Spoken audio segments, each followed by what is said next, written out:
사사기에 나타난 하나님의 영인데요.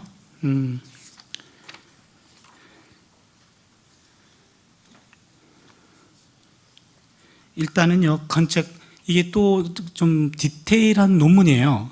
그래서 국문 초록이라고 해서 전체적인 내용을 잠깐 말씀드리고 읽는 게 더 이해가 빠를 것 같아요. 이 부분은 없는 내용인데 한번 화면을 좀 봐주세요. 이 논문은 사사기에 나타난 하나님의 영에 관한 연구인데, 사사기에서 루아흐가 10번 나오는데 하나님의 영으로 쓰인 본문은 7개입니다. 여기에 보니까 온니엘, 기드온, 입다, 삼손 4사람이에요. 이들에게 하나님의 영을 그런데 이들에게 임한 하나님의 영을 표현한 동사가 모두 일치하진 않습니다. 온니엘과 입다에게는 야훼의 영이 단순히 임해요. 하야. 근데 기드온에게는 야훼의 영이 기드온을 옷 삼아 입어요. 라바쉬. 이게 기드온을 입은 건지 아니면은 기드온이 입힌 건지 아주 애매한 동사고, 그 다음에 삼손에게는 야훼의 영이 그를 격동시킵니다. 파암. 그랬다가 몸속으로 꿰뚫어 들어가요. 짤락. 대체적으로 뒤로 갈수록 야훼의 영의 임재가 강력해집니다. 처음에는 임했다가, 두 번째는 입었다가, 세 번째는 격동시켰다가, 네 번째는 꿰뚫고 들어갑니다. 아주 의미심장합니다. 지금 영이 어떻게 작동하는지. 또한 그들에게 임한 야훼의 영의 기능도 약간 차이가 있어 보이는데, 온니엘의 경우에는 새로운 사사 제도와 최초의 사사로서의 공적 인증과 이스라엘의 구원을 위한 능력 부여의 기능을 합니다. 조금 말이 어려운데 좀 이따 설명할게요. 포인트는 온니엘은 새로운 사사 제도가 생겼고, 그 다음에 최초의 사사가 되는데, 사사가 되려면은 제도가 바뀌었기 때문에 이 제도가 바뀐 거에 대한 공적 인증이 필요합니다. 그게 영이 임해서 공적 인증의 역할을 했다. 그 다음에 이스라엘의 구원을 위한 능력 부여의 기능을 하고 있다. 기드온의 경우 소심함과 두려움을 대체하는 군사적 지도력을 보여줍니다.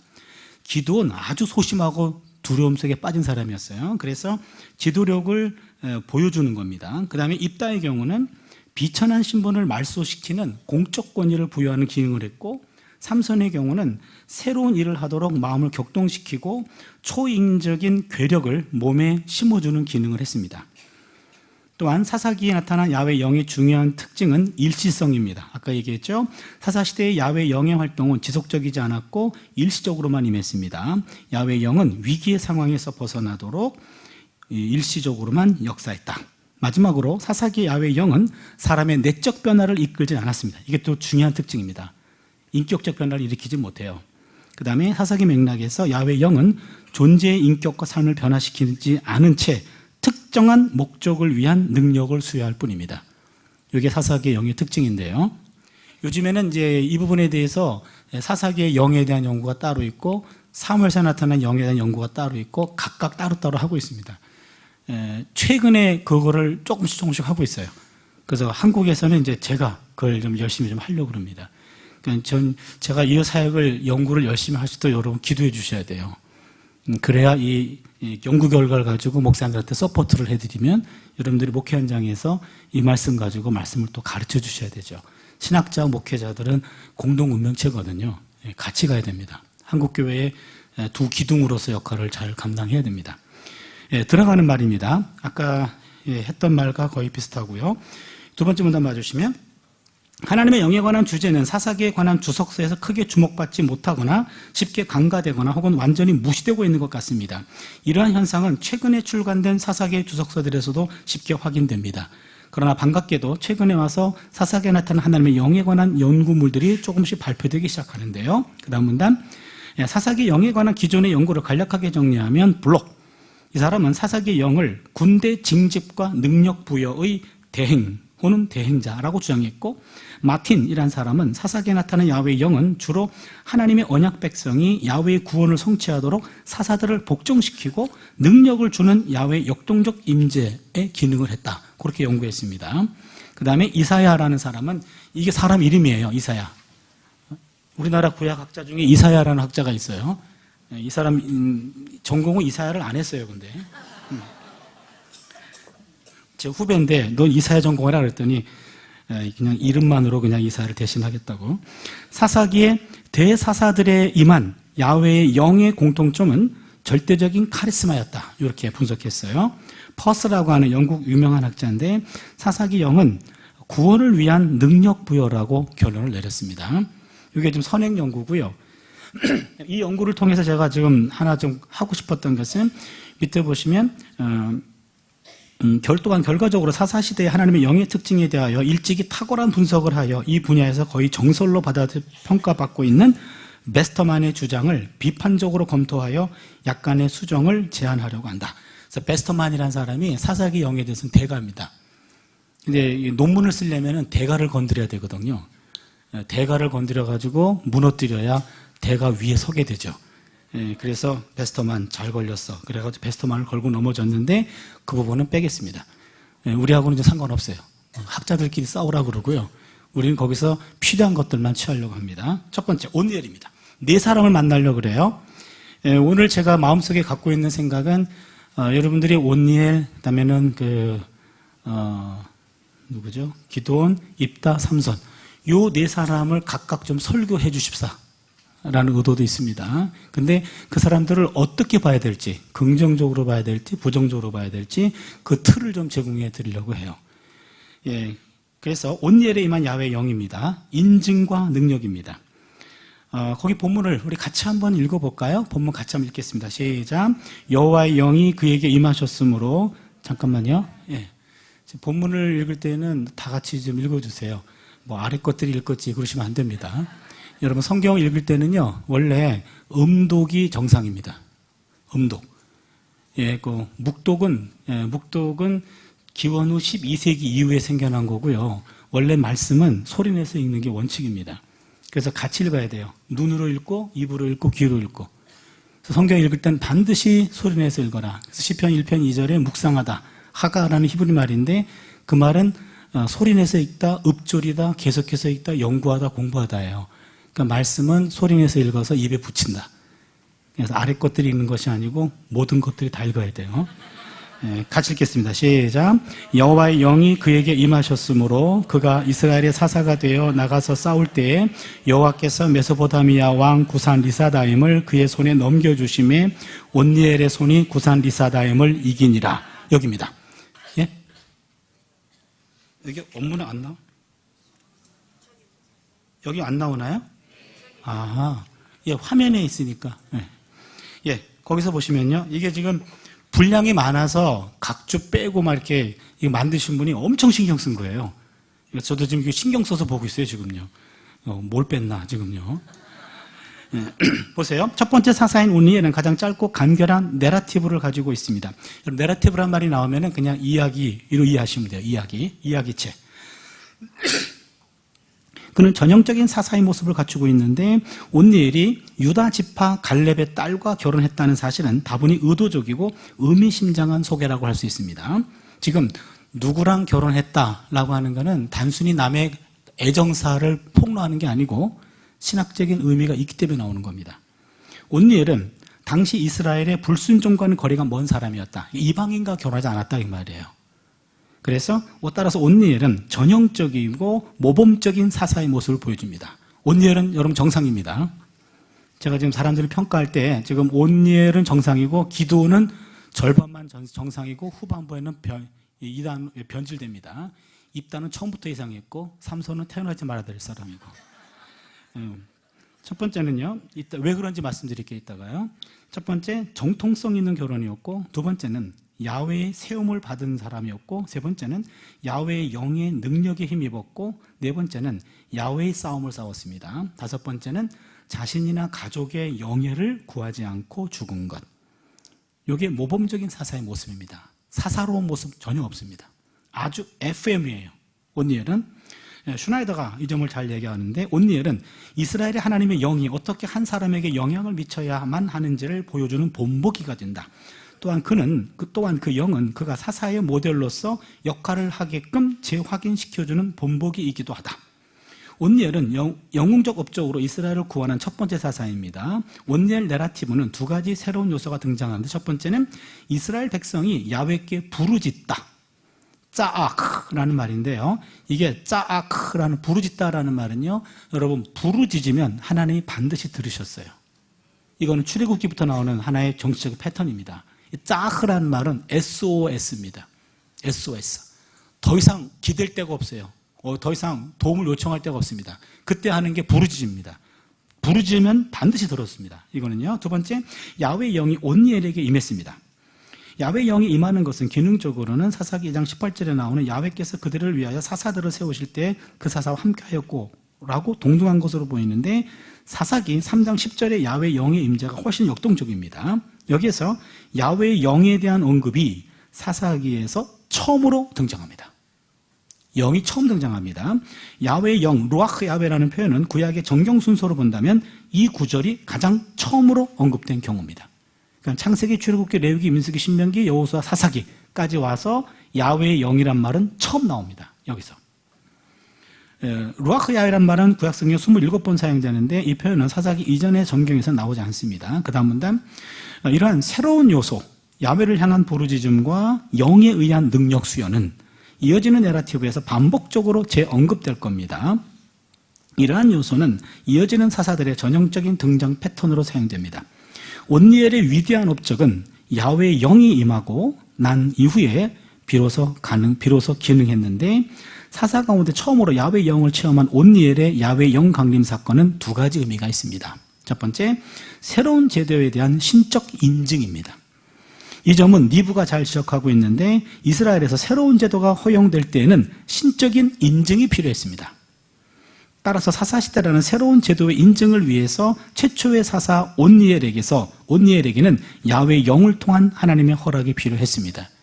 그래서요, 여러분 그 이전에 이제 사사시대 이전에는 어떤 국가 조직을 이렇게 이루는 시대가 아니었고 사사라고 하는 새로운 리더십으로 새로운 조직이 시작될 때 과연 이게 하나님이 원하시는 건가 했을 때 하나님이 원하시는 겁니다라는 것을 영이 임한 겁니다. 그리고 왕정시대로 넘어갈 때 왕정시대는 하나님 원하시는 건가? 하나님이 허락하셨어요. 그래서 사울에게 영이 임한 겁니다. 근데 여러분 성경에서 왕정과 성전은 하나님이 처음부터 명령하신 제도가 아닙니다. 그건 꼭 기억해 주세요. 성전은 다윗이 사무엘하 7장에서 나는 백향목 궁에 거하면서 하나님은 텐트에 거하시는 것이 합당치 않다라고 해서 어느 날 나단에게 자신의 소원을 얘기했고 성전을 줬으면 좋겠다. 그때 나단이 예스 그랬다가 그날 밤에 하나님이 노 그러십니다. 그게 사무엘하 7장이에요. 다윗에게 허락하지 않았고 그 다음에는 아들을 솔로몬에게 허락한 거죠. 시발점이 하나님이 아니라 인간이라고 하는 것이 중요합니다. 하나님은 성막을 지으라고 그랬지 성전을 지으라고 말한 적 없습니다. 성전이라는 것은 하나의 가나안에서 나오는 하나의 그 고정된 장소예요. 그러니까 하나님은 성막을 통해서 함께 움직이기를 원하셨지 어느 한 장소에 매이기를 원하지 않으셨어요. 하나님 우리 일상과 함께 하시는 분이지 어떤 제단이나 어떤 고정된 장소에 매여 계신 분은 아니다. 하나님은 성전에만 계시는 것이 아니라 우리 삶 속에도 함께 있다. 그걸 보여주는 게 원래 하나님의 의도였거든요. 그래서 성막 하나님이 지으라고 했습니다. 그거는요. 그 다음에 아까 왕도 하나님이 한 적이 없어요. 그래서 중요한 것은 왕이 없이도 성전 없이도 하나님과 관계는 유지가 됩니다. 나라가 망했음에도 불구하고 관계는 유지가 됩니다. 하나님이 원래 요구한 제도가 아니었기 때문에. 근데 아무튼 새로운 제도가 시작될 때는 적어도 하나님의 허용은 필요해요. 그래서 인증의 표시로 영이 임했다. 그 다음에 새로운 지도자로서의 신적인 인증. 이제 제도 인증도 필요했고 그 다음에 온니엘에 대한 인증도 필요했습니다. 그래서 온니엘은 사사기에 보면 이미 군사적 지도자로 등장했어요. 이미 이 사람은 군사적인 리더였습니다. 그러나 그 당시 그는 기랏 세벨이라는 하나의 마을과 관련된 한 명의 지역적 지도자에 불과했습니다. 지금의 상황은 메소포타미아 왕 구산 리사다임의 8년 동안의 속박으로부터 민족을 해방시켜야 하는 국가적 지도자로서의 임무를 눈앞에 두고 있습니다. 지금까지는 로컬 리더였는데 이제는 내셔널 리더가 돼야 돼요. 그래서 온니엘의 영 임재는 국가를 해방시키기 위한 야훼의 목적을 수행하기 위하여 새로운 임무와 이를 위한 능력 부여받았음을 의미합니다. 그래서 따라서 온니엘에게 임한 영은 새로운 제도와 국가적 지도자로서의 공적인 인증과 더불어 국가 공동체의 구원을 현실화하는 능력이 주어졌음을 의미합니다. 됐습니까? 여기까지 온니엘은 FM입니다. 온니엘은 긍정적인 면이에요. 두 번째, 기도원입니다. 기도원에게 임한 야훼의 영, 군사적 지도력인데 같이 화면을 좀 봐주시고요. 본문 한번 같이 읽겠습니다. 시작.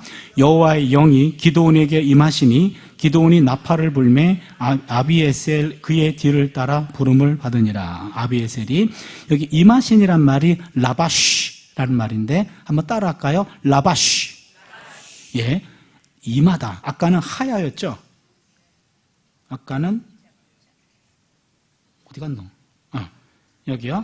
야훼 영이 그에게 임하였으므로 바로 여기 있는 요 하야 동사였는데 그냥 하야 내려온 겁니다. 임했어요. 그런데 여기 와가지고는 달라졌습니다. 임하신이에요. 임하신인데 이게 문자적으로 라바시가 어떤 뜻인지 주목해 보겠습니다. 사사기 3장 10절에서는 야훼 영이 선택된 구원자에게 임하였습니다. 그런데 여기서는 야훼 영이 기드온을 감쌌어요. 라바시. 두 구절이 보여주는 야훼 영의 임재를 표현하는 동사가 달라요. 히브리어 라바시의 사전적인 의미는 옷 입다입니다. 문자적으로 본다면 야훼의 영이 기드온을 입었어요. 영이 기드온을 입었습니다. 그런데 그로스와 최근에 발간된 독일 게제니우스 사전에 보니까 여러분 그 히브리어에 대한 사전들이 최근에 업데이트된 것들이 계속 나와요. 그러면은 좀 민감한 내용들은 다시 바뀌고 있는 거죠. 그래서 최근에 지금 독일에서 나온 것과 영국에서 나온 것이 최근에 나왔는데 그 단어에 대한 의미가 조금씩 바뀌었어요. 벌써 게제니우스는 이렇게 말합니다. 그러나 기드온이 자신의 의지를 잘 조절하고 있기 때문에 사로잡힘과 장악이라는 용어가 너무 강하다고 보는 다수의 학자들은 야훼의 영이 기드온에게 옷을 입었다. 야훼의 영이 기드온에게 옷을 입혔다라는 번역을 선호하는데 2016년에 발간된 영국의 히브리어 사전을 대표하는 클라인스가 책임 편집한 고전 히브리어 사전 더 라바시를 옷 입다, 덮다로 번역합니다. 또한 최근에 정일승 교수도 야훼의 영이 기드온을 옷 입었고라고 번역합니다. 그래서 야훼의 영이 기드온을 옷 삼아 입은 건지 아니면 야훼의 영이 기드온에게 옷같이 감싼 건지 사전적 의미로는 서로 갈리고 있습니다. 야훼의 영이 기드온을 옷 삼아 입었다. 그러면 기드온이 바깥에 있는 거죠. 그렇죠? 영이 안에 들어간 거고. 그렇죠? 그런데 야훼의 영이 기드온에게 옷같이 감쌌다. 그럼 기드온이 영이 바깥에 있는 겁니다. 영이 이렇게 임한 건지 영이 안으로 들어간 건지 이게 사전적인 의미로는 불투명해요. 둘 다 가능합니다. 어쩌면 두 문법적으로는 가능한데 저자의 의도적인 모호성이 전략일지도 모르겠다. 영이 옷을 입은 건지 영이 기드온을 아바타 삼은 건지 아바타. 그렇죠? 보면은 다수의 학자들이 야훼의 영으로 옷을 입고 시작한 기드온이 미디안과의 전쟁에서 승리한 금 에봇을 입게 되면서 변질되었다고 주석한다. 재밌는 주석입니다. 야훼의 영으로 옷을 입고 시작했는데 나중에는 변절자가 돼가지고 금 에봇을 자기가 입었다. 야훼의 옷을 입고 출발한 기드온은 금으로 치장한 에봇의 옷으로 갈아입으면서 타락한다. 아주 멋진 발상이며 가능한 해석입니다. 그런데 기드온이 에봇을 입었다는 명확한 진술은 본문 어디에도 언급되지 않습니다. 기드온은 단지 금으로 에봇을 만들어 그의 성읍 오브라 안에 설치했을 뿐입니다.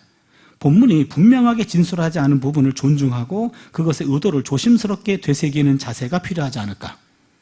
아무튼 야훼의 영이 기드온에게 임하시니라는 표현은 오직 두 군데만 더 나오는데 바로 대상대한데요. 이러한 강력한 메타포는 아주 드문 표현입니다. 문자적으로 보면 야훼의 영이 기드온을 입었다라고 말합니다. 즉 기드온은 그를 아바타로 삼고 그의 안에서 역사하는 야훼의 영을 감싸고 있는 보자기가 됩니다. 기드온은 야훼의 영의 아바타가 됩니다. 이건 제 해석입니다. 그래서 지금 두 가지 무법적으로 가능한데 옷 입었다보다는 아바타 삼았다가 훨씬 더 이 라바시 동사의 의미를 살린 거다라는 말입니다. 여러분 그냥 따지지 마시고 그냥 따라오세요. 논쟁은 학자들끼리 하자 그러고 두 가지가 다 가능합니다. 제가 그런 얘기 가끔 해요. 목회자 세미나 가면 신학자들, 전문가들은 두 가지 가지고 싸운다.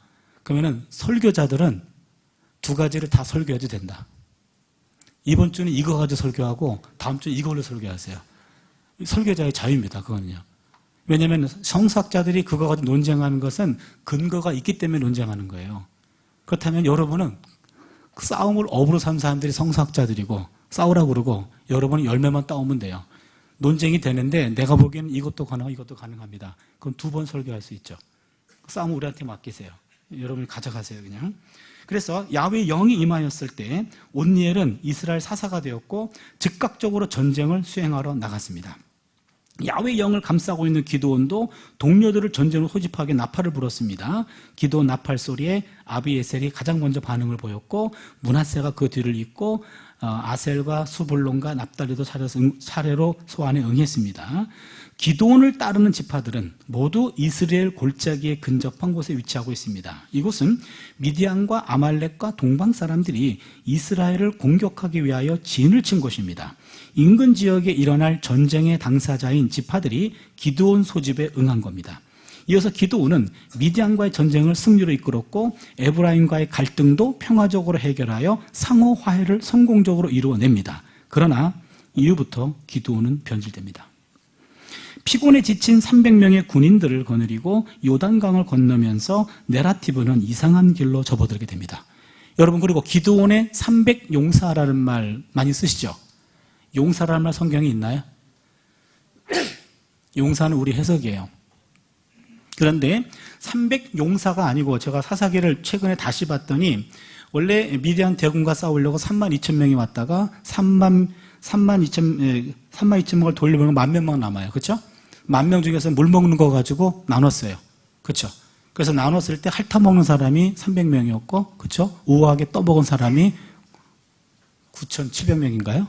그래서 9,700 돌아가 300명 남아 그랬어요. 그게 뭐 핥아먹은 사람들이 용사같이 먹어서 그런 게 아니고 숫자를 가장 적은 쪽을 택한 거예요. 왜냐하면 적은 숫자로 대군을 물리치면서 이 전쟁은 야훼 전쟁이 돼요. 너희들이 성공한 것이 아니라 내가 싸웠다 이거죠. 그래서 300명의 어중이 떠중입니다. 정확한 표현은 300명의 어중이 떠중이. 어떻게 물 먹다 보니까는 소수포에 속해가지고 남게 된 거예요. 그 사람들이 우린 용사로 이렇게 해석했지만 정확하게 표현하자면 300명의 어중이 떠중이를 데리고 하나님이 대군을 물리친 거죠. 그래서 제가 여기서는 용사란 말을 뺐어요. 제가 과거에 쓴 책은 기드온의 300용사라 그랬는데 최근에 와서 회개하고 그냥 군인 그랬어요. 여기서요. 그래서요, 군인들을 거느리고 요단강을 건너면서 내라티브는 이상한 길로 접어든다. 많은 학자들은 기드온 내라티브가 사사기 한가운데 놓여있는 일종의 전환점이 된다고 분석한다. 즉 기드온은 내라티브 이전에는 비교적 긍정적인 사사의 이야기가 기록되어 있는 반면, 그래서 기드온을 중심으로 온니엘, 에우, 삼갈, 드보라는 앞에 있는 사사들은 긍정적인 겁니다. 이후로 상대적으로 부정적으로 보이는 사사들의 이야기로 이어집니다. 입다, 삼손. 그리고 기드온 내러티브 자체에서도 비교적 긍정적인 전반부와 부정적인 후반부로 나눠지게 됩니다. 이게 재밌습니다.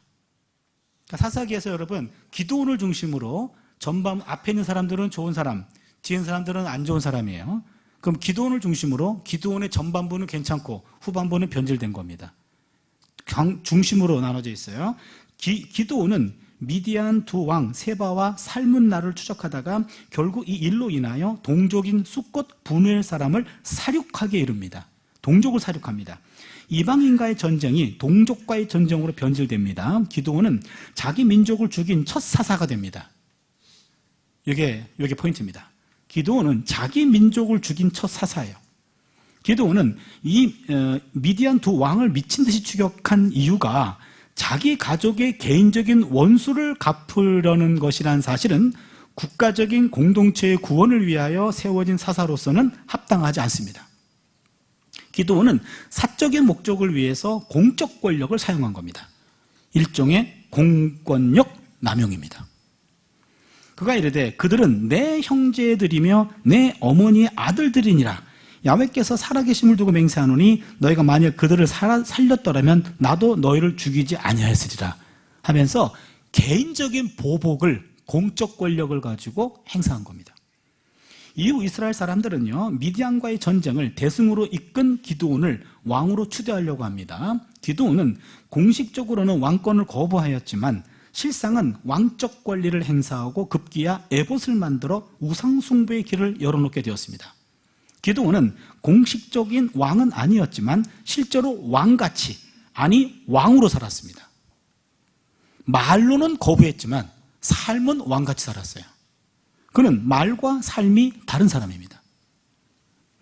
이게 말과 삶의 오차를 줄이며 사는 게 아마 사역자들의 평생 과제일 거예요. 내가 적어도 설교했던 내용만큼은 그 말 앞에 부끄럽지 않은 삶 살겠다. 그래서 여러분, 저는 이게 신학자이기 때문에 신학자들은 설교 자리보다는 강의 자리가 더 많잖아요. 그런데 설교가 강의보다 훨씬 더 우리에게 영적 부담이에요. 학교에서도 이제 교수들을 만나면은 이제는 그냥 서로 탁과 교수들, 교수들이니까 하 교수님, 최 교수님 이러면 예, 아무 교수님 그러다가 그쪽 탁과 교수님이 저한테 갑자기 차 목사님 그러면은 장로님 왜 그러세요? 왜 그러죠? 그다음부터는 말씀을 조심해야 돼요, 이제는요. 그냥 동료 교수가 아니라 목사로 대우한다면 나도 이제 목회자의 옷을 입고 말을 조심해야 되겠죠. 그래서 이게 목회자라는 게 거룩한 부담이거든요, 사실은. 그래서 우리가 신학자들도 강의할 때보다도 설교할 때가 더 부담스러워요. 근데 설교하면은 책임져야 되니까. 그 말씀대로 살아보려고 노력은 해야 되니까요, 적어도. 그러니까 내가 선포했던 말씀과 내 삶의 오차폭이 줄었으면 좋겠다. 이제 이게 우리 과제입니다. 적어도 그렇다고 여러분 내가 사는 것만 설교하시면 안 돼요. 그러면 설교할 거 없잖아요. 그렇잖아요. 우리도 살아야 될 것을 나도 아직은 못 살지만 그러나 그렇게 살아야 될 것을 공개적으로 선포하면서 그 부담을 1차적으로 지는 거죠. 그래서 설교를 많이 하는 분들이 거룩해질 수밖에 없어요. 그렇죠. 가면을 쓰지 않는 이상. 근데 지금 기드온은 안 그랬습니다. 말과 삶이 달랐어요. 기드온은 소명을 받을 때는 모세처럼 행하다가 결국 아론이 되어버렸습니다. 우상숭배자가 된 거예요. 기드온의 삶은 전반전과 후반전이 확연히 구분되며 다릅니다. 기드온 내러티브에서 눈에 띄는 것은 두려움 모티브입니다. 보세요. 기드온 아주 겁 많은 사람이었더라고요. 보세요. 1번 첫 번째, 기드온은 야훼의 사자를 만날 때 두려워했고요. 두 번째, 하나님의 명령에 따라 아버지가 섬기는 바알 제단을 파괴하고 나서도 보복을 두려워했습니다. 세 번째는요, 미디안과 전쟁하는 진영으로 가는 것도 두려워하여 부하와 함께 대동합니다. 이게요, 기드온 이야기를 읽어보니까 계속 두려워하는 게 많이 나와요. 정말 두려움 많은 사람이었어요. 그래서 기드온은 하나님의 승리의 약속을 확신하지 못하고 계속해서 주저하다가 결국 적군이 말했던 꿈 해몽을 엿듣고 나서야 비로소 승리의 확신을 갖게 됩니다. 그리고는 미디안과의 전쟁을 승리로 이끕니다. 그러니까 얼만큼 두려움 속에서 주저했는지를 알 수 있습니다. 기드온은 본래 온니엘과 같은 군사적 지도자가 아니었습니다. 그는 군사적 지도자로서는 부족하고 소심한 겁쟁이였습니다. 이런 겁쟁이에게 야훼의 영이 임한 겁니다. 기드온의 내면을 가득 채운 야훼의 영은 내면의 두려움을 잠시 잠재우고 국가적 해방을 이끌기 위해 군사적인 능력, 즉 군사적 지도력을 부여합니다. 그러나 기드온은 야훼의 영으로 체험받은 이후에도 계속해서 두려움을 떨치지 못했으며 승리 이후에는 변질된 삶을 보여주기도 했습니다. 기드온에게 임한 야훼의 영은 지속적이지 않고 일시적이었으며 개인의 변화까지는 이끌지 않았습니다. 이해하시겠습니까? 그러니까 여러분 이제부터 기드온을 볼 때 무조건 편들면 안 돼요. 전반전만 편들고 후반전은 비판적으로 봐야 됩니다. 기드온의 전반전은 진면교사고 후반전은 반면교사입니다.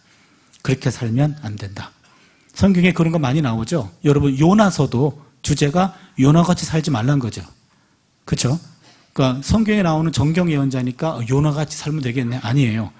거기서는 요나같이 살지 말자가 메시지입니다. 그래서 반면교사가 많습니다. 야곱도 전반전과 후반전이 다르죠. 전반전 사기치는 거예요. 사기꾼 야곱이 예, 사기치고 도망가다가 왕사기꾼을 만나잖아요.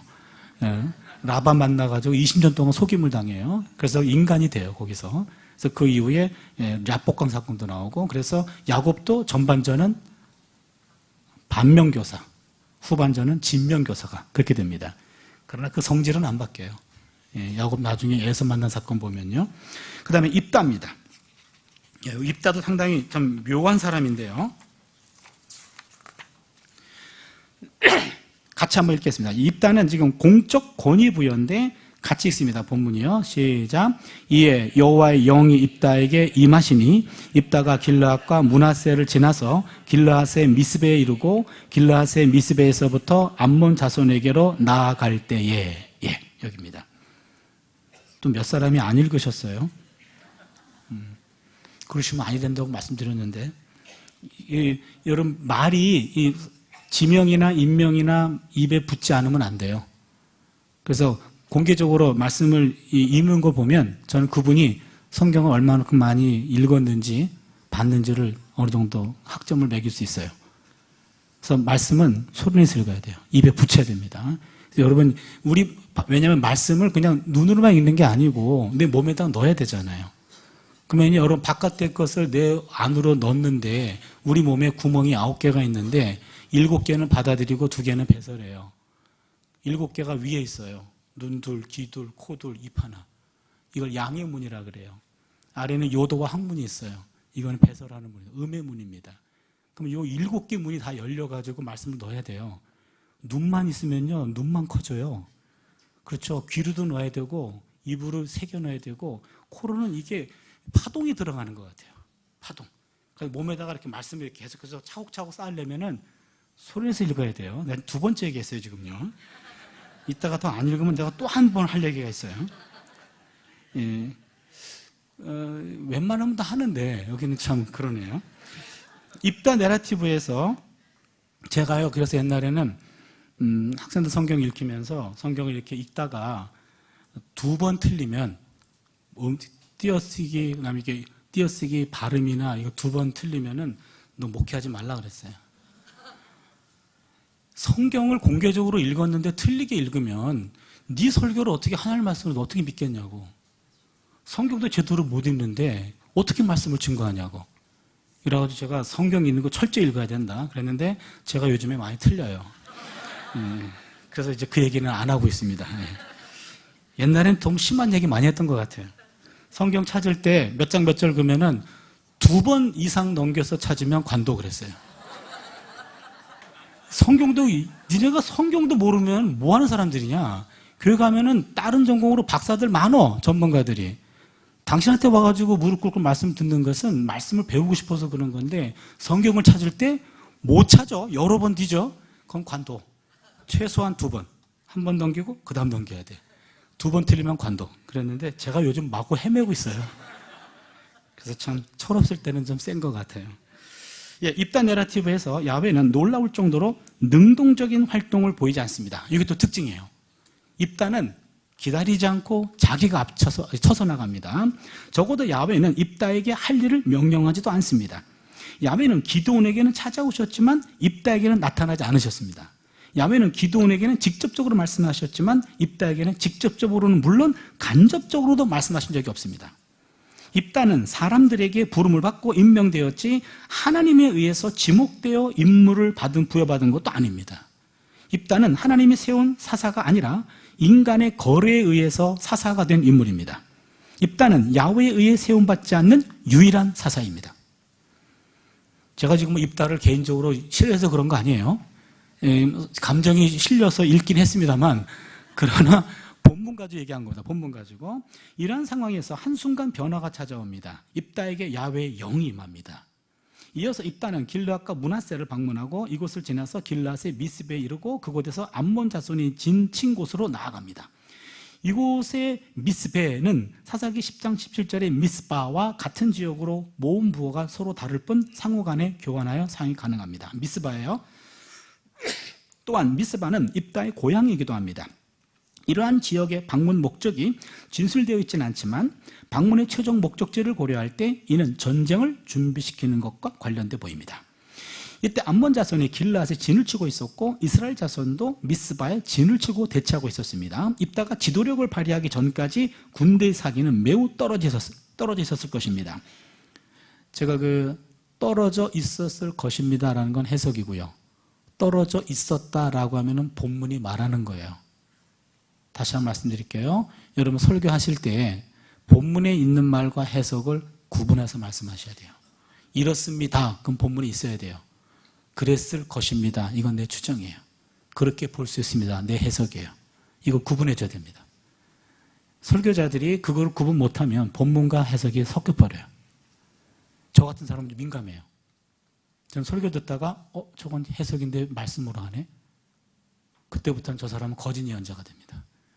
저는 그때부터 은혜 받기는커녕 그 사람의 잘못을 적기 시작합니다. 그리고 당신은 다음부터 이런 설교하지 말라고, 어떻게 본문을 제대로 읽으라고. 본문과 해석을 구분해서 말할 줄 알아야지 본문과 해석을 섞어버리면 어떡하냐고. 청중들은 그걸 하나님 말씀으로 받아들인다고. 당신 해석인데. 이해하시겠나요? 예, 저 같은 청중 앞에서 설교자들은 상당히 부담스럽겠죠. 예, 제가 협동 목사라 있습니다만 제 친구 목사가 담임 목사인데 맨날 제가 이럽니다.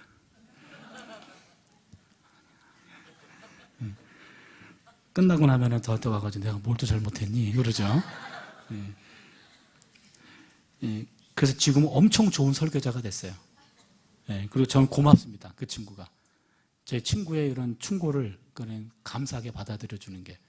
이제는 얼굴 철판 깔아가지고 이제는 10번 해도 다 해요, 그냥. 입다가 지도력을 발휘하기 그 다음에 이러한 상황에서 야훼 영이 임하여 새롭게 임명된 지도자인 입다는 지역 방문을 통하여 자신이 지도자임을 과시하고 군대의 사기를 고양시키려고 했을 것이다. 해석이죠. 그런데 입다는 모범적인 온니엘과 같이 순종하여 바로 전쟁을 수행하지는 않습니다. 그는 의심 많은 기드온과 같이 또 다른 보증을 요구합니다. 입다는 무모한 서원을 감행합니다. 입다는 야훼의 영이 자신에게 임하였음에도 불구하고 왜 승리의 확신을 갖지 못하고 이를 의심하고 승리의 보증을 위해 서원을 하였을까? 입다는 이 서원으로 무남 동료를 번제로 바치는 비극적 상황을 마주하게 됩니다. 웹은 입다가 야훼의 영이 자신에게 임하고 신적인 사사가 이미 그의 손을 통해 이스라엘을 구원하기로 결정했다는 정보를 알지 못했을 것으로 추정합니다. 그러니까 웹이란 사람은 지금요, 입다 동정론을 설파하고 있어요. 입다가 아마 그것을 몰랐을 것이다.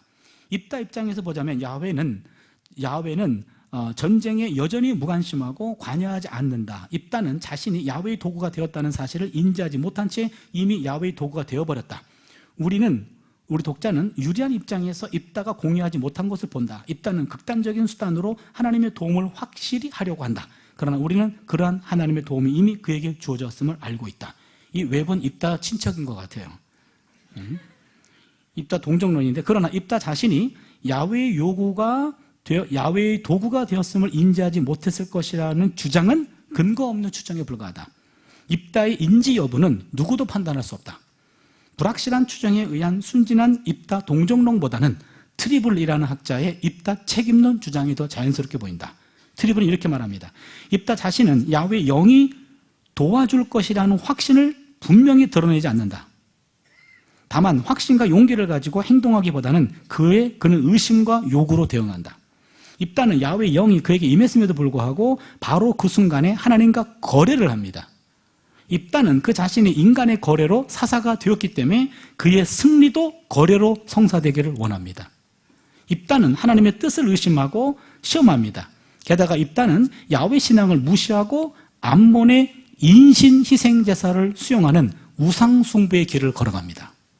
맥켄의 주장은 이를 잘 지적하고 있는데, 그는 이스라엘 종교에 신실했다기보다는 암몬 종교에 신실한 사람으로 그려지고 있습니다. 말하자면 입다는 우상 숭배자들이나 하는 가증한 행위를 자행하고 있고 신실한 이스라엘 사람이라면 할 수 없는 일을 했던 것으로 보입니다.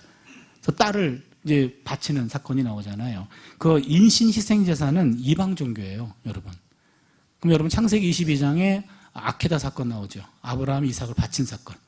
만약에 하나님이 여러분이 기도할 때 계시 속에 나타나가지고 내 자식을 번제로 드려라. 그럼 여러분 오케이 하시겠습니까? 어떻게 하시겠어요? 안 되는 걸로 하겠습니다. 그럴 거예요? 당신 누구십니까? 그럴 겁니까? 어떻게 하실 거예요? 제가 어느 교회 가가지고 교사대학에 이 얘기를 했는데 모녀가 교사인데 어머니가 바칩니다 그러더라고요.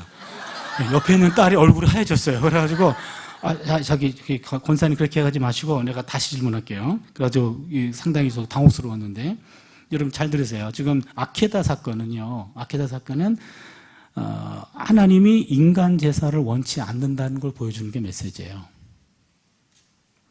그래서 암몬 종교나 이방 종교에서는 극단적 상황에서는 자식을 번제로 드리는 것이 의식이 있었어요. 그러나 우리 하나님은 인간을 제물로 삼는 분이 아니라 동물로 대신한다. 그게 메시지예요. 그렇기 때문에 물론 그 어떤 메시지로 포함되는 거고 거기서 아브라함의 믿음을 시험한 거죠. 그런데 거기에서 그 질문은 하나님이 한 개인에게 시험한 케이스가 딱 한 번이에요. 반복되지 않습니다. 그런 소리를 들었다라는 것은 자신을 아브라함급으로 착각한 겁니다. 우리는 아브라함이 아니에요. 아브라함 1인으로 끝나는 이례적 사건이지 반복된 사건이 아닙니다. 만약에 그런 느낌이 오다면 사탄아 물러가라 그러시면 돼요. 여러분의 자녀를 지키십시오. 함부로 바치지 말고요. 그래서 여기서는 지금 입다가 그 짓을 한 거란 말이죠. 자기 딸을 바친 거죠. 기드온이 유다 우상숭배의 길을 걸어놓았다면, 기드온이 우상숭배의 길을 열어놓았다면 입다는 그 길을 하나님 앞에서 보란듯이 걸어갑니다. 사실 입다는 군사 지도자였던 온니엘에는 한참 못 미치는 인물이었고 겁쟁이 기드온보다 더 못한 처지의 사람이었습니다. 그는 힘센 용사였지만 창녀의 아들이었고 자기의 집안에서도 쫓겨났습니다. 그리고 건달들과 함께 무법자가 되어 몰려 다녔습니다. 아마도 자신의 백성을 약탈하며 살았을 것입니다. 그런데 그는 암몬의 전쟁 위험 앞에서 길르앗의 머리와 장관의 자리를 약속받은 대가로 암몬과의 전쟁에서 이스라엘을 이끌기로 약속했습니다. 길르앗의 전권을 위임받은 입다는 일단 암몬과 외교적 협상을 시도합니다. 그러나 이 협상은 실패로 막을 내립니다. 이제 무력 전쟁만을 앞두고 있습니다. 이때 야훼 영이 입다에게 임한 겁니다. 야훼 영이 입다에게 임했다라는 문장의 표현에서 임하다라는 동사는 온니엘과 관련하여 쓰인 단어와 같습니다. 이는 온니엘의 영 임재와의 유사함을 암시합니다.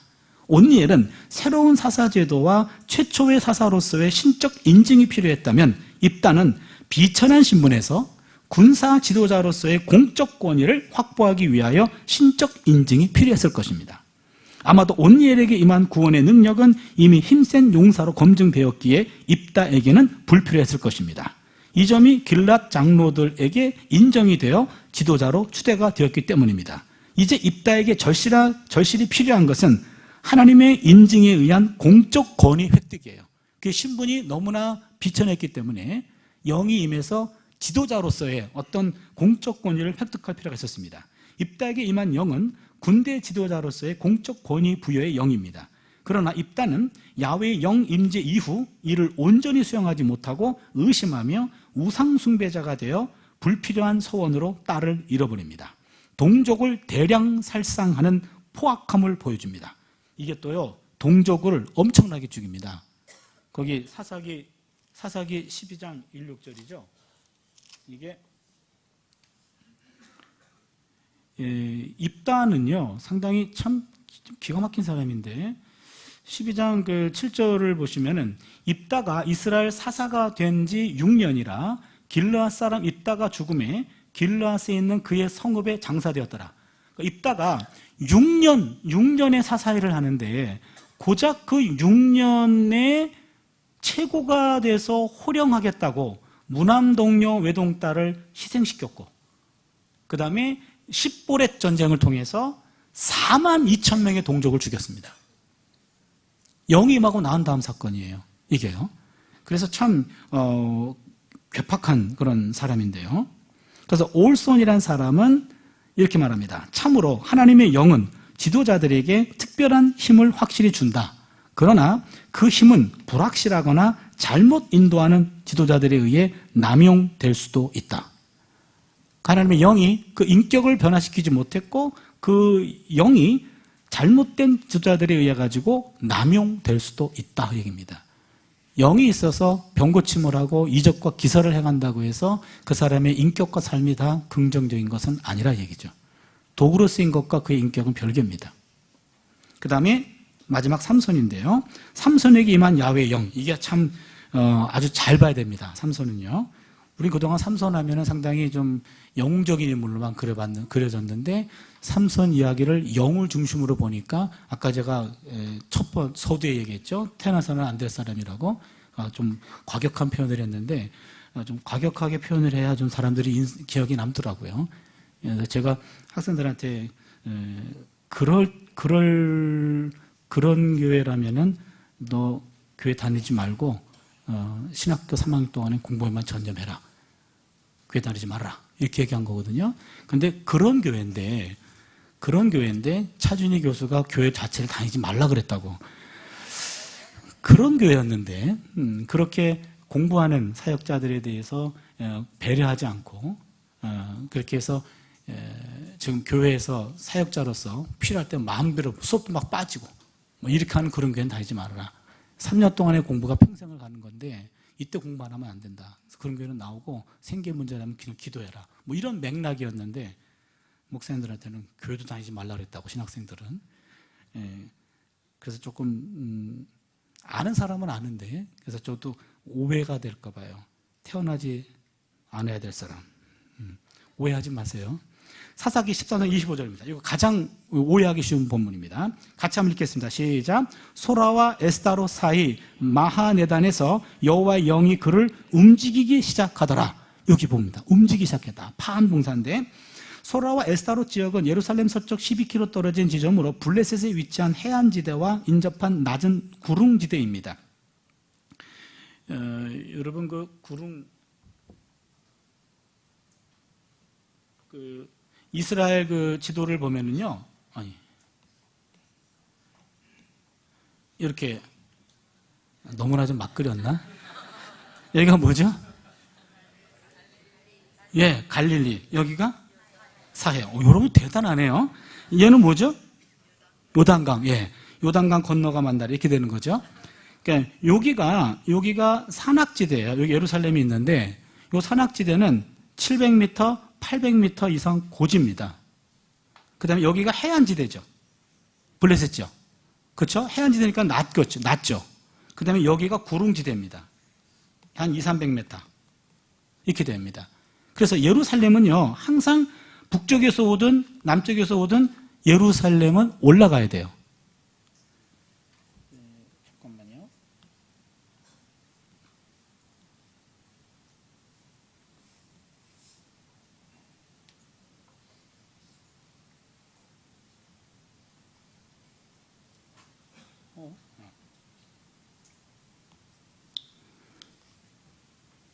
지도 보이시죠?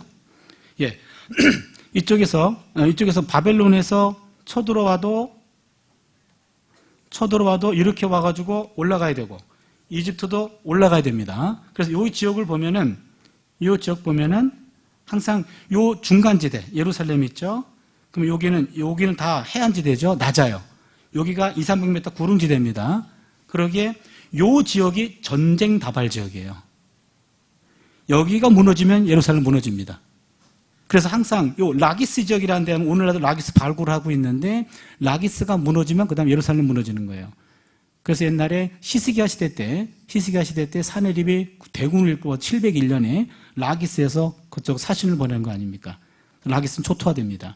46개 성읍이 초토화되고 예루살렘 하나만 간신히 남게 되는 게 701년 사건인데 바로 그 구릉지대에 지금 태어난 거예요. 삼손이 전쟁 다발 지역입니다. 전쟁 지역이요.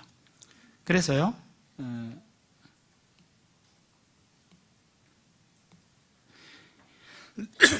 낮은 구릉지대가 그 얘기고요. 이 지역에서 본 뒤 단 지파에 할당된 것인데 삼손은 그러한 긴장감이 맴도는 국경 지역에서 출생했습니다.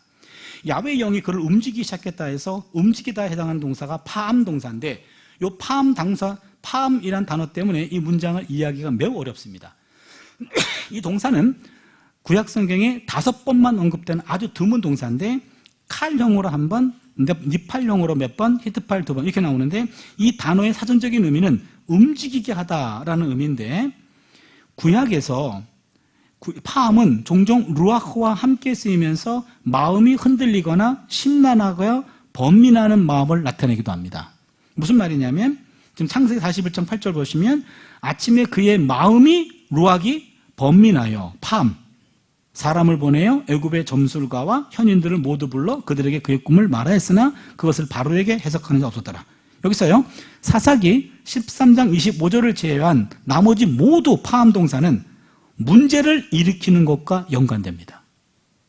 그렇다면 따라서 여기서도 야훼의 영은 삼손을 그가 원하지 않는 방향으로 자극한다, 선동한다라는 의미가 있습니다. 이 단어는 앞으로 삼손 생애에서 발생하게 될 여러 가지 파란만장한 사건을 미리 암시하는 불길한 전조입니다. 이후 전개될 삼손의 격동적인 특성을 예시합니다.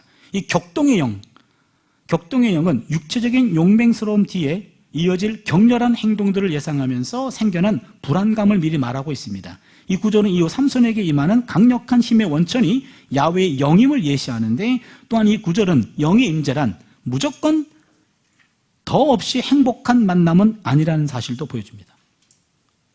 이어지는 본문에서 잘 드러났듯이 삼손은 침착하지도 못하고 성미도 급하고 아주 별난 성격을 지닌 사람입니다. 처음으로 야훼의 영이 삼손의 마음을 휘저어서 격동시키기 시작했습니다. 이 구절은 사사기 13장의 출생 내러티브로부터 14장 16절의 성인 삶에 대한 내러티브로 넘어가는 변곡점이 됐는데 삼손에게 임한 야훼의 영은 격동의 영으로 그의 삶을 새롭게 합니다. 그러니까 이게 긍정적인 의미가 아니라는 겁니다. 그 다음에 14장 6절인데요. 같이 읽겠습니다. 시작. 여호와의 영이 삼손에게 강하게 임하니 그가 손에 아무것도 없이 그 사자를 염소 새끼를 찢는 것 같이 찢었으나 그는 자기가 행한 일을 부모에게 알리지 아니하였더라. 예, 여기 보시면 강하게 임하니 이게 짤락라는 말인데요. 삼손이 사자와 싸우는 사건은 야훼의 영의 초자연적인 권능을 보여줍니다. 여기서 야훼의 영의 활동을 표현하기 위하여 사사기 13장 25절에서는 몰아대다, 파함 동사라고 사용됐다면 여기서는 14장 9절과 15장 14절에서는 동사가 짤라크가 사용됩니다. 이 짤라크라는 동사는 사사기에서 삼손에게만 사용됩니다. 우리말 개역성경은 짤라크를 강하게 임하다로 번역했는데 이 번역도 잘못된 것은 아니지만 비교적 잘된 번역으로 보이진 않습니다. 이 단어에 대해서는 하우스만은 도달하다, 그 다음에 볼링은 능력을 주다, 블록은 능력으로 임하다, 최근에 그로스는 임하다 이런 뜻으로 쓰이지만 이런 학자들의 번역이 짤라크의 강한 어감을 충분히 살리지 못한 조금 아쉬운 해석입니다. 제가 보기에 비판한 겁니다. 이러한 번역들은 영의 임재 측면만을 드러내지 임재의 강력한 측면을 충분히 담아내지는 못했다. 이 동사는 다른 사사들에게 사용된 동사들보다 야훼의 영의 보다 더 강한 역동적인 측면을 묘사합니다. 최근에 게제니우스의 사전이 이 부분에 대해서 우리에게 좋은 어떤 그 힌트를 주는데 게제니우스는 말은 독일에서 나온 최근의 히브리 사전이에요. 밀고 들어가다, 꿰뚫고 들어가다 이런 의미란 말이죠. 이 번역은 야훼의 영이 삼손의 몸을 관통하여 투입되는 상황을 생동감 있게 묘사한 해석입니다. 그러니까 야훼의 영이 꿰뚫고 들어간 거예요, 삼손에게는. 그래서 사사기 14장 6절에서 야훼의 영이 삼손을 관통하여 꿰뚫고 들어가자 삼손은 갑자기 파괴적인 괴력을 발휘하게 됩니다. 삼손은 사자를 단지 죽이는 수준이 아니라 그것을 넘어서 찢어 죽입니다. 그것도 맨손으로. 야훼의 영이 온니엘과 입다에게는 단순히 임했고 기드온에게는 그의 내면을 채웠습니다. 그러나 야훼의 영이 삼손의 마음을 흔들고 몰아대기 시작하더니 급기야 그의 몸속으로 꿰뚫고 들어갔습니다. 삼손에게 임한 야훼의 영은 앞선 사사들이 경험한 능력을 넘어선 초인적인 괴력을 보여줍니다. 14장 9절입니다. 같이 읽겠습니다. 시작.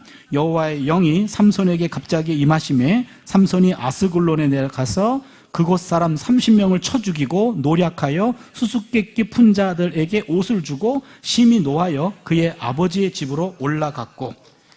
이게요, 지금 삼손의 영이 임하면 다 살인을 했어요, 지금. 그러니까 제가 농담 비슷하게 삼손에게 임한 야훼의 영은 살인의 영이다. 보세요. 삼손은 블레셋에 속한 딥나에서 알게 된 30명의 사람들과 내기를 합니다. 그들은 삼손의 아내를 협박하여 삼손이 제기한 수수께끼의 답을 알아냅니다. 야훼의 영이 삼손에게 꿰뚫고 들어가자 그는 블레셋의 5 핵심 도시 중에 하나이고 딥나에서 40km 떨어진 아스글론으로 가서 이 일과 전혀 무관하고 아무런 죄도 없는 무고한 30명의 주민을 살생합니다. 나쁜 사람이에요. 딴 동네 가가지고 또 40km나 떨어져 가지고요. 그리고 그들의 옷을 노략하여 내기에 이긴 블레셋 30명에게 내어줍니다. 이런 만행에도 불구하고 삼손은 여전히 분노하며 자신의 아버지의 집으로 돌아왔습니다. 분노 조절 장애죠. 그 다음에 사이코패스예요. 야훼의 영이 몸 안에 꿰뚫고 들어간 삼손은 여전히 성숙하지 못하고 분노도 조절하지 못하며 스스로 통제가 불가능한 사람입니다. 여기서도 삼손에게 임한 야훼의 영은 초인적인 괴력입니다. 마지막 15장 14절입니다. 같이 읽습니다. 시작. 삼손이 레이의 이름에 블레셋 사람들이 그에게로 마주 나가서 소리 지를 때 여호와의 영이 삼손에게 갑자기 임하심에 그의 팔 위에 밧줄이 불탄 삼과 같이 그의 결박되었던 손에서 떨어진지라. 예. 여기 보시면요. 유다 사람들은 삼손으로 인한 블레셋 사람들과의 무력 충돌을 원치 않았습니다. 그들은 삼손을 결박하여 적들에게 넘깁니다. 삼손이 블레셋 사람들의 손에 넘겨지는 순간 야훼의 영이 삼손에게 임했습니다. 이때도 야훼의 영은 삼손의 몸을 뚫고 들어갑니다. 잘라큽니다. 야훼의 영은 그의 결박을 풀어주고 자유하게 했습니다. 이어서 삼손은 나귀의 턱뼈를 가지고 블레셋 사람 1000명을 죽입니다. 여기서도 야훼의 영은 초자연적인 괴력으로 기능합니다. 삼손에게 임한 야훼의 영에 관하여 정리하면 다음과 같습니다. 삼손에게 임한 최초의 영은 그의 마음을 격동시켰습니다. 이것은 격동의 영이었습니다. 이어서 삼손에게 임한 야훼의 영은 강력한 힘을 부여합니다. 이것은 초인적인 괴력의 영이었습니다. 삼손에게 임한 영은 이전의 사사들에게 임한 영의 임재와는 다르게 표현됩니다. 야훼의 영은 삼손의 몸을 꿰뚫고 들어갑니다. 그러나 가장 강력한 영을 받은 삼손은 야훼의 영의 능력을 선용하지 않고 남용하는 삶으로 일관합니다. 영의 임재 이후 삼손은 온니엘, 기드온 그리고 입다와 같이 이스라엘의 군대를 모으고 적들과의 공적 전쟁을 수행하지 않습니다. 삼손은 야훼의 영을 공적인 일과 무관한 사적 영역에서만 사용합니다. 삼손은 딥나에서 야훼의 영이 임하자 어린 사자들을 잔인하게 찢어 죽입니다. 또한 야훼의 영이 삼손에게 임하자 그는 수수께끼를 푼 자들에게 주기 위한 옷을 마련하기 위하여 전혀 다른 도시에 살고 있는 무고한 블레셋 사람을 30명이나 죽입니다. 블레셋 진영의 레이에서 야훼의 영이 임하고 자신을 결박한 밧줄이 풀리자 삼손은 바로 이어서 블레셋 사람을 1000명이나 죽입니다. 이러한 일들은 사사로서의 역할과 전혀 무관하고 자신만을 위한 한풀이와 분풀이에 가깝습니다. 삼손은 복수의 화신이었습니다. 자신이 받은 것보다 몇 배로 더 갚습니다. 삼손이 가공할 만한 칼춤에서 람에게 복수의 노래가 함께 들려오는 것 같습니다. 여러분, 람에게 복수의 노래 기억하시죠? 어린아이가 치면은 77배를 갚겠다. 그렇죠? 이게 무제한 보복의 람에게 칼의 노래입니다. 삼손은 대사사들 가운데 가장 치명적인 기록을 남긴 사람입니다. 1. 유일하게 하나님이 떠난 사사예요. 2. 유일하게 이스라엘 군대를 이끌지 않은 사사입니다. 3. 유일하게 이스라엘을 구원하지 못한 사사입니다. 4. 유일하게 이방인에게 붙잡혀 죽임을 당한 사사가 바로 삼손입니다. 삼손은 사사 가운데 가장 강한 야훼의 영을 반복적으로 경험했지만 가장 불명예스러운 삶을 살았습니다. 그에게 임한 야훼의 영은 능력으로만 기능했지 그의 인격과 삶을 변화시키지는 않았습니다. 삼손은 민족의 구원자이나 하나님의 뜻을 세우는 일에는 전혀 관심이 없었던 사람입니다. 삼손의 행동들은 공적인 사사직과 관계가 없는 것이었습니다. 하지만 하나님은 그런 온전하지 못한 행동을 통해서도 자신의 뜻을 이루어 가십니다. 여러분 14장 4절 이 본문이 우리말 번역이 잘못됐어요. 성경 한번 봐주세요. 성경.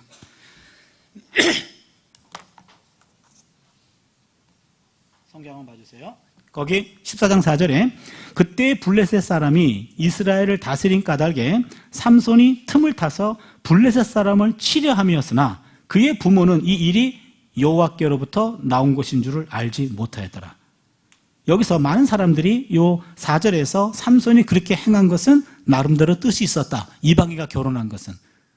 그런 높고 깊은 뜻이 있었다라고 오해하는데 여기서요 여러분 그때 블레셋 사람이 이스라엘을 다스린 까닭에 삼손 지워주시고 원어는 그입니다. 그 내용은 하나님이에요.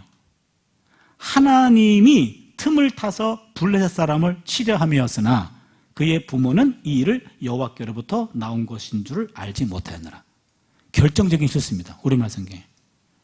이것 때문에 삼손을 잘못 보는 하나의 계기가 됩니다. 그래서 4절에서 삼손은 하나님입니다. 원문은 그로 나와요. 그는 하나님이에요. 그래서 지금 여기서 하나 우리가 기억할 것은 하나님의 주권이 인간의 책임을 없애는 것이 아니라는 사실은 삼손 내러티브를 이해하는 데 중요합니다. 하나님이 블레셋을 칠 기회를 갖고 계셨다 해도 즉 하나님의 계획을 이루는 도구가 되었다고 해도 삼손이 사적 욕망을 위해 블레셋 여인과 결혼하려는 것은 분명히 잘못된 일이었습니다. 이 부분을 잘못 이해해가지고 삼손은 그런 깊은 뜻이 있기 때문에 블레셋 여인과 결혼하려고 했다라는 잘못된 해석을 낳는 본문입니다. 이해하시겠습니까? 그러니까 그거 하나만 잡아줘도 삼손에 대해서 우리가 좀 객관적으로 볼 수 있는 본문인 것 같아요.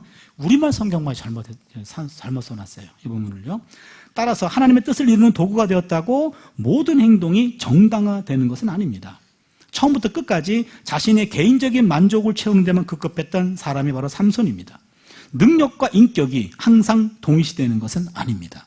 따라서 사사기 본문들은 초기에 은사 받은 자를 도덕적 혹은 종교적으로 영웅시하지 않습니다.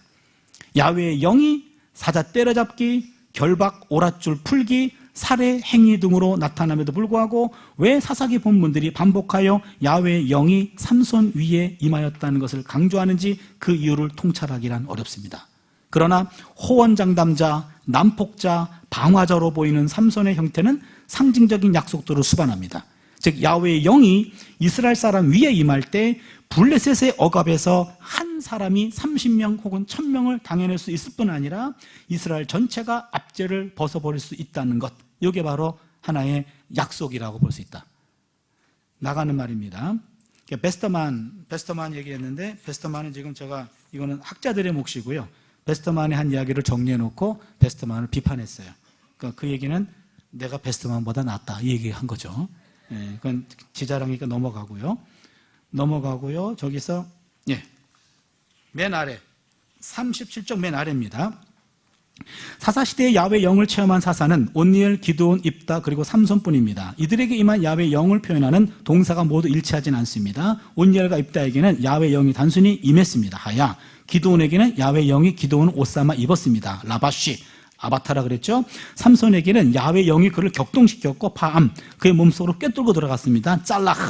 대체적으로 뒤로 갈수록 야훼 영의 임재가 강력해집니다. 임했다가 입었다가 격동시켰다가 꿰뚫고 들어갑니다. 또한 그들에게 임한 야훼 영의 기능도 약간의 차이가 있습니다. 온니엘의 경우는 새로운 사사 제도와 최초의 사사로서의 공적 인증과 이스라엘의 구원을 위한 능력 부여의 기능입니다. 기드온의 경우 소심함과 두려움을 대체하는 군사적 지도력을 내면에 채워주는 기능입니다. 세 번째는 입다의 경우 미천한 신분을 말소시키는 공적 권위를 부여하는 기능입니다. 네 번째는 삼손의 경우는 새로운 일을 하도록 마음을 격동시키고 초인적인 괴력을 몸에 심어주는 기능입니다. 특히 삼손에게 임한 영은 온니엘, 기드온 그리고 입다에게 주어진 이스라엘을 인도하는 카리스마적인 권위와는 전혀 다릅니다. 삼손에게 임한 영은 오직 초인적인 괴력으로만 기능합니다. 또한 사사기에 나타난 야훼 영의 중요한 특징은 일시성입니다. 사사시대의 야훼 영의 활동은 지속적이지도 않았고 일시적으로만 임하였습니다. 이는 삼손의 경우를 통해 잘 입증되는데 삼손은 새로운 사건을 경험할 때마다 여러 번에 걸쳐서 야훼 영을 체험합니다. 야훼 영은 위기의 상황에서 벗어나도록 일시적으로만 주어지는 일회용이었습니다. 마지막으로 사사기의 야훼의 영은 사람의 내적 변화를 이끌지는 않았습니다. 사사기 맥락에서 야훼 영은 존재의 인격과 삶을 변화시키지 않는 채 특정한 목적을 위한 능력을 수여할 뿐입니다. 야훼 영이 임한 사람은 더 수준이 높거나 이상적 형태의 사람이 되지를 못했습니다. 야훼 영이 내적 변화 이끌지 못했다. 사사기는 그래요. 근데 여러분 구약의 후반부에 갈수록 이제는 영을 표현할 때 거룩한 영이라고 표현하잖아요. 거룩한 영이라는 말은 영이 임한 사람은 거룩한 삶을 살아야 된다요. 인격 변화까지 추구하고 있어요. 그러나 사사기에서는 아직 인격적인 영이 아니었습니다. 그래서 여러분 우리가 분명히 카리스마적이고 치유도 하고 영적인 능력이 있는데 인간성은 아니야. 그런 사람은 사사기 영이 임한 사람이에요. 그렇잖아요.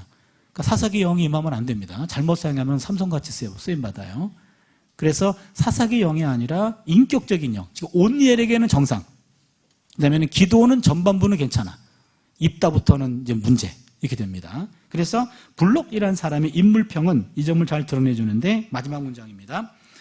온니엘은 지도자로 징집된 계종자였고, 왜냐하면 온니엘은 아마 이방 사람이었는데 나중에 유다 지파로 이렇게 계종한 사람으로 보여요. 그 다음에 기도는 좋게 말하면 고집이 세고 신실하지 않은 사람이고 나쁘게 말하면 반이교도였다. 입다는 가나안 방식의 어리석은 서원으로 승리를 확실히 하려고 애쓰는 정신적 상태가 의심되는 기회주의자였고, 삼손은 고귀한 소명을 허비하고 자신의 능력을 아주 이기적으로만 사용하는 이기적인 바람둥이였다. 이게 블록의 평가인데 저도 동의합니다. 예, 그렇게 되면은 지금 사사기의 영은 우리가 그 시대인데, 제가 이 본문을 함께 나눈 이유는 영에 대한 이해를 조금 하나의 예를 들어 나누고 싶었고요. 그 다음에 사사기를 가지고 설교하실 때 좀 인물평가를 참조하시라, 그런 거였습니다. 그래서 제가 지금 영을 가지고 계속해서 이런 작업을 하고 있어요. 389번 가운데 121번인가가 하나님의 영으로 쓰였어요. 본문을 하나하나 지금 분석해 가면서 결국에 제 꿈은 구약의 성령론, 구약의 영에 대해서 책을 하나 묶어내는 게 제 사명인데요. 본문이 너무 많아요, 지금. 이 6개 본문을 하는데 이만큼 걸렸거든요. 근데 그 많은 작업들을 다 해야 됩니다. 근데 아직 전 세계적으로 누구도 하지 않았어요, 지금. 안 했기 때문에 제가 그 작업을 좀 해야 되는데, 하고 나면은 영을 연구할 때마다 구약 신학의 맥이 이렇게 연결돼요. 성경은 연구하면 연구할수록 하나님 저작이라는 게 받아들여져요. 많은 저자들을 활용했는데 어떻게 이렇게 맥이 통하는지, 충돌하지 않고. 그래서 영만 가지고 그 신학을 뚫어도 많은 것들이 이렇게 해결이 됩니다. 그래서 제가 그런 것들이 이제 나올 때마다, 기회 있을 때마다 여러분을 좀 만나고 좀 섬길게요. 제가 자칭 구약 전도사예요. 구약에 있는 메시지를 많이 설교해 주십시오 라는 것이 제 사명입니다. 왜냐하면 구약 설교들은 잘 안 하세요. 구약에서 많이 설교하는 게 우리나라도 그렇고 다른 나라도 그렇고 4권밖에 없어요. 4권. 창세기, 출애굽기, 시편, 이사야. 이 4권입니다. 나머지 책들은 거의 묻혀진 책들이에요. 나머지 책들은 신약 설교하다가 예화로 사용됩니다. 구약의 원래 메시지는 다 죽었어요. 그래서 구약의 메시지 가운데 특별히 이사야서도 이사야 40장부터 55장을 가장 많이 설교했어요. 위로만 나오는 거. 오리지널 예언자 메시지는 없는 거예요, 지금. 그럼 한국교회의 강단을 새롭게 하려면은 예언자의 메시지를 함께 전달해야 된다. 근데 예언서 만만치 않아요. 어렵단 말이죠. 제가 전공이 예언서인데 예언서를 더 풀어가지고 목회자들에게 설교를 좀 이렇게 설교 자료를 제공해서 예언서를 좀 설교해 주십시오. 그게 또 저의 사명이기도 하고요. 그래서 여러분들 제가 나온 책들이 있다면은 설교자에 도움된 책들이 많이 있어요. 제가 지금 한 50권 정도 책을 썼는데 100권까지 쓸 생각이에요. 제 키만큼 쓰려고요. 죽을 때까지. 만약에 그때까지 키만큼 안 되면 키를 줄이려고 그래요. 그런 한이 있더라도 100권을 쓸 겁니다. 근데 그 책 중에서 제 책 중에 한 4분의 1 정도는 목사님들의 설교를 위한 책이에요. 교회 다니면서 십계명도 몰라라는 거예요. 그 책은 여러분 제가 그 십계명 설교할 때 그 책 가지고 좀 설교 좀 해주세요. 혹시 갖고 계시면 한번 손 들어봐 주실래요? 오, 교회 다니면서 십계명도 몰라라는 책을 교회 다니면서도 몰라요? 2분, 3분 정도 계신데 국제제자훈련에서 나왔는데요. 구약 교수가 원래 구약 맥락에서 풀이해놓고 현대적으로 적용한 책은 많지 않아요. 그 책이 지금 한 2만 부 정도가 나갔나? 그런데 여기까지는 안 내려왔네요. 그 책 가지고 10번 설교를 해주세요. 제 책은 설교를 해주세요. 누가 표절이라 그러면은 내가 하라 그랬다 그랬어요. 예, 그 책 가지고 설교하시라고 제가 쓴 거예요. 거기다가 예화만 붙이면 됩니다. 그래서 이제 제발 좀 십계명 설교를 좀 몇 년에 한 번씩 좀 해주세요. 십계명은 하나님의 마음이 응집된 거예요. 그거는요. 그것 좀 해주시고 12예언자의 영성이라는 것도 소예언서로 설교할 때 그걸 좀 해주세요. 예, 그것도 제가 언제 한번 성교순례를 가고 있는데 뉴질랜드 쪽에서 어느 집사님이 제 페이스북에다가 저한테 신고를 했어요. 우리 교회 목사님이 한 달에 한 번씩 오후 예배 때 소선지서를 설교하기로 했는데 갑자기 설교가 너무 좋아져가지고 1월달, 2월달 지금 다들 교인들이 흥분하고 있는데 자기가 보니까 내 책 가지고 똑같이 설교하더라. 표절이다. 그러면서 저자로서 어떻게 생각하십니까? 저한테 신고가 온 거예요. 그래서 성주순례 가다가 내가 바로 답변했어요. 나는 당신의 목사님을 존경한다. 나는 그거를 이게 설교집이 아니기 때문에 그거를 읽어준 것만으로도 고맙다. 당신의 목사님은 연구하시는 분이다. 내 책의 의도는 그걸 설교자로 써달라는 것이었다. 그 책의 원래 의도가 그렇다. 이렇게 썼더니 다음에 연락이 왔어요. 역시 교수님은 다르군요. 끝났어요. 그러고요. 그래서 처음 설교하실 때 그렇게만 얘기하세요. 이 설교는 바로 차준희 교수의 이 책을 중심으로 합니다. 그 말만 한마디 하세요. 조그만 소리로 이렇게 하세요. 그러고 하면 다 피할 수 있어요. 그리고 저는 그거를 설교해달라고 쓴 책이에요. 설교해달라고. 그래서 그 책 가지고 설교를 제발 좀 해주세요. 예언자의 영성이 되살아나야 한국교회 영성이 새로워질 거예요. 마태복음 23장 23절에 과실을 진자 외식하는 서기관들과 바리새인들이여 너희들이 박하와 회함과 근처에 11조를 드려도 율법에 더 중요한 바 정의와 긍휼과 믿음은 버렸도다. 예수님의 유언이거든요. 그래서 정의와 긍휼과 믿음이라는 게 미가 6.8절이에요. 사람아 주께서 사는 것이 무엇임을 내게 보이셨나니 오직 정의를 행하며 인자를 사랑하며 겸손히 하나님과 함께 행하는 것이 아니냐. 그렇죠. 요 세 가지. 요 세 가지가 바로 정의를 행하는 것, 그 다음에 인자를 사랑하는 것, 겸손히 하나님과 함께 행하라. 요 세 가지가 마태복음 23장 23절에 그대로 정의와 긍휼과 믿음으로 받았어요. 요 정의란 말은 아모스 5장 24절이에요. 아모스 메시지. 그 다음에 긍휼이라는 것은 호세아 6장 6절이에요. 믿음이라는 것은 이사야 7장 9절이에요. 8세기 예언자 핵심 메시지예요. 그러니까 예수님의 영성에는 예언자 영성이 흐르고 있었단 말이죠. 예수님은 11조도 하지만 더 중요한 게 있어. 예언자의 영성을 가져야 돼. 여기서 우리는 정의를 잃어버렸단 말이죠. 믿음은 강조하고 있어요. 긍휼도 사회봉사 많이 합니다. 정의를 잃어버렸어요. 우리가 정의를 잃자 바로 사회는 우리를 주목하지 않습니다. 그래서 우리가 갖고 있는 메시지가 바로 이 구약에 나타난 예언자의 영성을 되살려서 이것을 계속해서 듣든지 아니 듣든지 예언자 말을 안 들었거든요. 옛날에도. 그러나 듣든지 아니 듣든지 에스겔 2장 7절 같이 계속해서 선포하는 거. 이게 바로 우리가 한국 강단이 좀 일어나야 될. 그래서 예언자 설교 좀 많이 해달라. 그래서 지금 갑자기 책 광고가 됐네요. 설교 좀 해주십시오 하게 됩니다. 그래서 구약 많이 설교해 주십시오. 그래야 한국교회 강단이 조금 균형이 잡힐 겁니다.